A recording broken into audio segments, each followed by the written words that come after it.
اللہ لا الہ الا ہو، اللہ وہ ہستی ہے جس کے سوا کوئی الہ نہیں۔ الحی القیوم، وہ زندہ و جاوید ہے، از خود زندہ ہے، اور باقی جو بھی ہے ما سوی اللہ اس کو تھام کر رکھنے والا ہے۔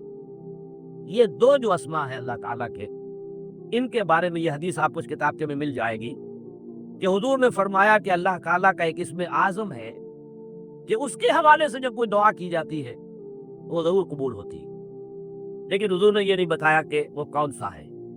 نشاندہی کرتی وہ قرآن کی 3 صورتوں میں ہے، سورہ بقرہ میں ہے، سورہ آل عمران میں ہے، اور سورہ طٰہٰ میں ہے۔ یہ بالکل ایسے ہی ہے جیسے رمضان میں ليلۃ القدر ہے، یہ اور وہ ليلۃ القدر خیر من الف شہر، تعین کے ساتھ نہیں بتایا، البتہ یہ کہ رمضان میں ہے، تلاش کرو، پوری رمضان کی راتیں جا کر گزارو۔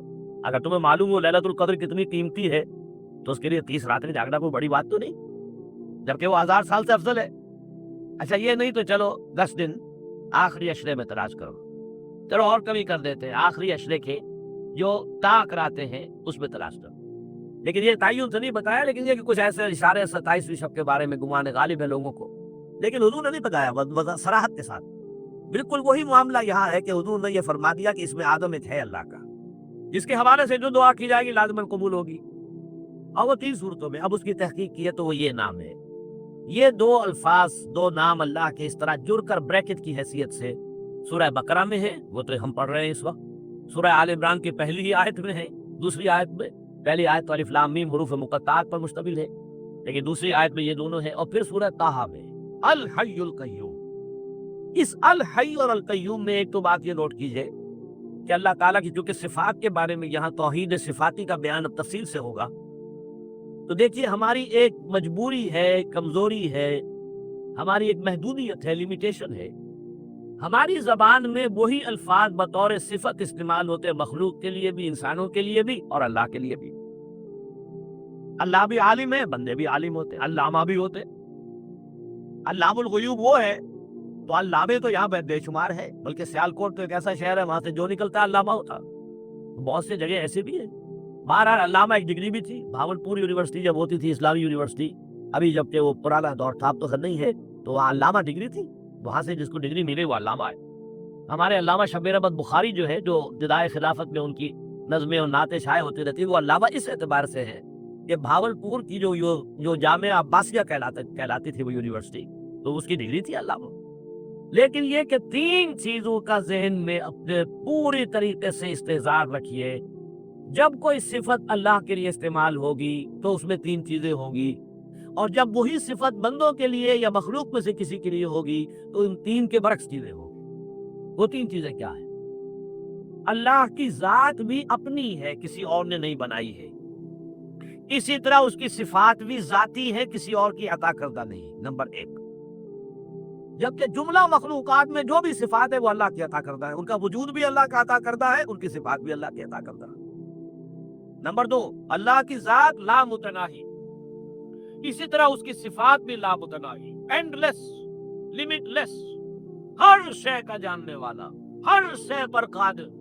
یہ اب ہمارے پاس ہر کے سوا کو آرڈر ہے نہیں، لیکن یہ کہ ما سوا کا معاملہ یہ نہیں ہے، تمام صفات، ان کی ذات بھی محدود، صفات بھی محدود۔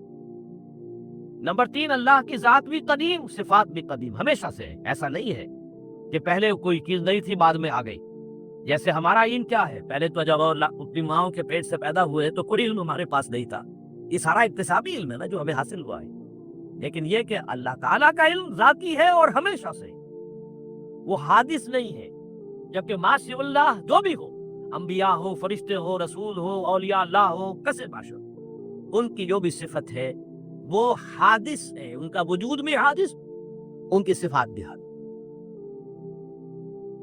یہ معاملہ آج کی گڑبڑ ہے، اس کا کہاں گیا ہو پھر بن گیا، یہ ڈھیلا ہو گیا، اور کیا مسئلہ ہے، کیا مسئلہ ہے بھائی؟ تو میں کر رہا تھا کہ اللہ تعالیٰ کی ذات قدیم، صفات بھی قدیم، باقی سب کی ذات حادث، صفات بھی حادث۔ اللہ کی ذات مطلق، لا متناہی، لمٹ لیس، صفات بھی لمٹ لیس، ما سوا کی صفات بھی، ذات بھی لمیٹڈ، مقید، محدود. اسی طریقے سے اللہ کی صفات ذاتی اور ما سوا کی عطائی. مثلا الحی ہے, زندہ, ہم بھی زندہ ہیں لیکن ہماری زندگی مستعار ہے, حیات مستعار کہتے ہیں اسے ہم. اللہ نے دی ہے, ہماری اپنی نہیں ہے. لائی حیات آئے, قضا لے چلی چلے, اپنی خوشی سے آئے نہ اپنی خوشی چلے. یہ تو عطا کردہ ہے, مستعار ہے, حیات مستعار. اللہ کی حیات ذاتی ہے. پھر ہماری حیات بڑی محدود ہے, اللہ کی لا محدود ہے. ہماری حیات میں ذوف ہے, غذا نہ ملے تو مزمل ہو گئے, تھک گئے تو مزمل ہو گئے, نیند آئی اونگ گئے تو غافل ہو گئے. اللہ کی حیات ان تمام ذوفوں سے, تمام احتیاجات سے ماورا مبرہ منزہ اعلیٰ ارفع. یہ ہے اللہ کی ذات, اللہ کی حیات. ایسے ہے زندہ ہم بھی ہے. زندگی کا لفظ جو ہے وہ تو گویا کہ مشترک ہے, لیکن الحی, زندہ جاوید ہستی, ہمیشہ ہمیشہ زندہ رہنے والا, لا یموت ابدا ابدا, اس کے لیے کہیں فنا نہیں ہے, موت نہیں, ہمیشہ قائم رہنے والا. وَيَبْقَى وَجْهُ رَبِّكَ ذِو الْجَلَالِ وَالْإِكْرَامِ, باقی رہنے والا جو ہے وہ تو اللہ ہی کا چہرہ. اس حوالے سے الحی, البتہ قیوم, قائم رکھنے والا. ما سوا جو بھی کچھ ہے کائنات, یونیورس یا تمام مخلوقات, فرشتے, انسانوں میں انبیاء, اولیاء, جو بھی ہے, اس سب کو کا وجود اللہ کے قائم رکھنے سے قائم. بلکہ بڑی پیاری بات ہے جو مولانا مناظر حسن گیلانی نے بیان کی ہے. ان کی چھوٹی سی کتاب ہے جو فلسفہ اور علم کلام کے اعتبار سے ہے تو بڑی چھوٹی لیکن بہت قیمتی کتاب ہے, الدین القیم.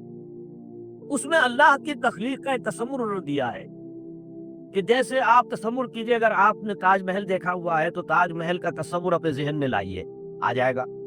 یا کسی نے مینار پاکستان دیکھا ہوا ہے لاہور کا, اس کا تصور آ جائے گا. لیکن یہ تصور جو ہے آپ کے ذہن کے اندر ہے, اس کا اپنا کوئی وجود نہیں ہے. آپ اس کے اوپر بھی ہیں, نیچے بھی ہیں, دائیں بھی ہیں, بائیں بھی ہیں, اندر بھی ہیں, باہر ہی آپ ہے, وہ تو ہے ہی نہیں. اور نمبر 3, اس کا وجود آپ کی توجہ پر قائم ہے, توجہ ہٹی وجود خلاص.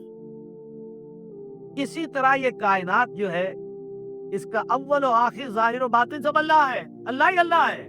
هو الاول والآخر والظاہر والباطن. اور نمبر 2 یہ کہ اس کی توجہ ہے کہ جو اس کائنات کو تھامے ہوئے ہے, ایک لحظے کے لیے توجہ ہٹے یہ نسیہ منسیہ ہو جائے, اس کا وجود ہی نہیں رہے. شیخ احمد سرہندی رحمۃ اللہ علیہ نے اس کو لکھا ہے, ای الصنع کے باری تعالی است, اے معدوم را موجود می نمائند. یہ اللہ کی خلاقی و صنعی ہے, جو شے اصل میں معدوم ہے اسے موجود کر کے دکھا دیا ہے. حقیقت کے اعتبار سے کل کائنات اور کون و مکان معدوم کے درجے. یہ جو تعلق ہے الحی, خود بخود قائم, زندہ جاوید اور باقی سب کو قائم رکھنے والا, بالکل یہی وقت و تعلق ہے احد اور صمد میں. قل هو اللہ احد اللہ الصمد. کہو کہ اللہ ایک ہے نہیں, یہ ترجمہ غلط ہو جائے گا. اللہ ایک ہے نہیں, اللہ اکیلا ہے. ایک کے بعد تو 2, 2 کے بعد 3, وہ تو پھر ایک سلسلہ ہے, وہ تو آغاز گنتی کا ایک ہے. لیکن اللہ اکیلا ہے, یکتا ہے. اکیلے کا مفہوم کچھ اور ہوتا ہے اور ایک کا مفہوم کچھ اور ہے. قل هو اللہ احد, ایک کے لیے لفظ واحد ہے, اور اللہ کے لیے یہ لفظ بھی ہے الواحد القہار. لیکن یہ کہ یہاں جو لفظ ہے احد, یکتا, یونیک, اکیلا, تنہا, اور سمد باقی سب کے لیے وہی سہارا ہے. سمد اصل میں کہتے ہیں کسی چٹان کو, مضبوط چٹان, کہیں جنگ ہو رہی ہو تو اگر آپ کی پشت پر کوئی مضبوط چٹان ہے تو آپ کا جو پچھاڑا ہے وہ گویا کہ محفوظ ہے. اس حوالے سے آپ یکسو ہو کر سامنے جو ہے اپنی توجہ مرکوز کر سکتے ہیں. یہ واقعہ ہوا تھا نا حضرت عمر کے, کہ جب آپ خطبہ دے رہے تھے مسجد نبی میں, جمعے کا خطبہ, تو شام کا جو میدان جنگ ہے وہ حضرت عمر کے سامنے اللہ تعالیٰ نے رکھ دیا, اور وہاں حضرت ساریہ رضی اللہ تعالیٰ عنہ جو کہ کمانڈر تھے, ان سے غلطی ہو رہی تھی, انہوں نے غلط جگہ پر اپنی جو ہے پوزیشن لی تھی. تو حضرت عمر وہی کہتے ہیں خطبے میں, یا ساریہ تو الی جبل, اے ساریہ کیا غضب کر رہے ہو, اس پہاڑ کی طرف ہو جاؤ. انہوں نے وہ آواز سنی اور اپنی پوزیشن بدلی اور اللہ نے کامیابی دی. تو یہ جو چٹان ہوتی ہے یہ در حقیقت سہارا بنتی ہے. اور اسی طریقے سے کسی بہت بڑا سردار ہو کسی مجمع کے اندر, اور سب کی توجہ اسی کی طرف ہوگی, جو بھی بیٹھا ہے اس محفل کے اندر وہ گویا کہ ان کا قبلہ و کعبہ بن کر بیٹھا ہوا ہے, اسے بھی سمد کہتے ہیں. تو اس معنی میں گویا کہ وہی رشتہ ہے کہ اللہ خود